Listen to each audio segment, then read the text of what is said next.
Joining me now is Georgia Congressman Rich McCormick.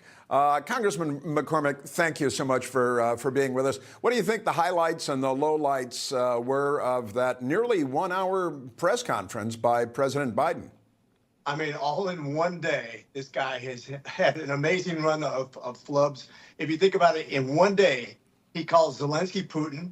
He called Harris Trump.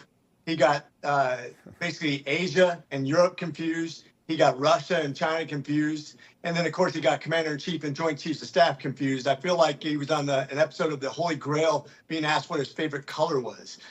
It was unbelievable how confused he was. And you can always tell, too, with people with this kind of cognitive decline. I'm an ER doc by trade. And you could tell whenever he started running sentences together and he'd say, anyway, he totally lost it. And he did that several times tonight. He could not put 3 sentences together. I kept on waiting. It's like, oh, you're almost there, Joe. There he goes again. And that's his problem. He can't put any sort of normal processing together. And he started getting emotional towards the end. He started getting energetic, but he couldn't put it together.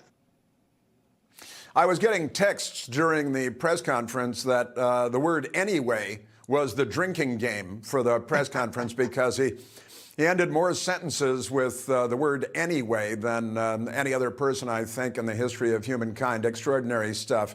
And you know, the Biden came out and he had a list that was given to him with the names of the reporters to call on. So the White House press office obviously set this up in advance, which ones to call in. They presumably know what the topics were. They probably had the answers prepared for him, at least tried to brief him on the answers. Listen to this one, if you will, Congressman. We must rise to meet it. With that, I'll take your questions. I've been given a list of people to call on here.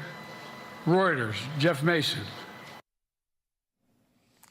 Pretty amazing stuff, Congressman. I'm sure this is the treatment that you get on Capitol Hill all the time, too. But let me ask you this.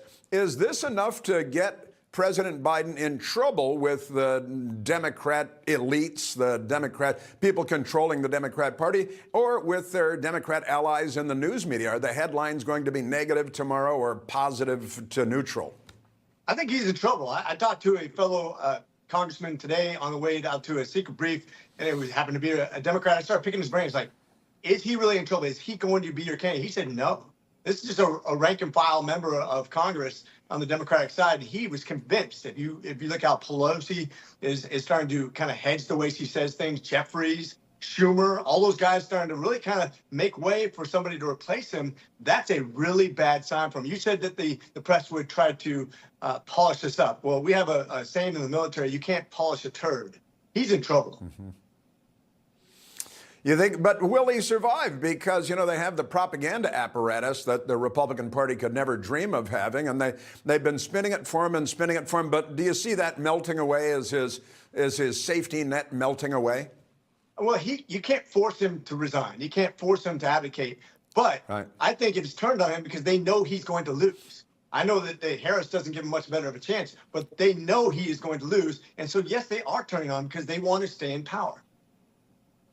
I think they've got to convince him that he's becoming the Ruth Bader Ginsburg of the Democratic Party, and that he will be, you know, they deeply resented Ruth Bader Ginsburg for hanging in there and not retiring so that she could be replaced by Barack Obama, and now it looks like he wants to hang in there until he loses and President Trump goes back into the White House, and for that I think the Democrat Party would never forgive him, right? That's right. And everybody's trying to tell him, hey, look, Emperor, you have no clothes.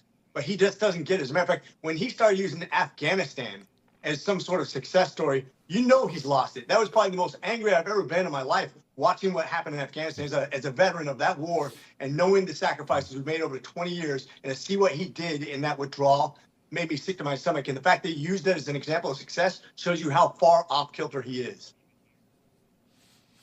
Well, yes, they use the words, but they don't know what they mean. Congressman Rich McCormick, thank you so very much for joining us. My pleasure. Coming up.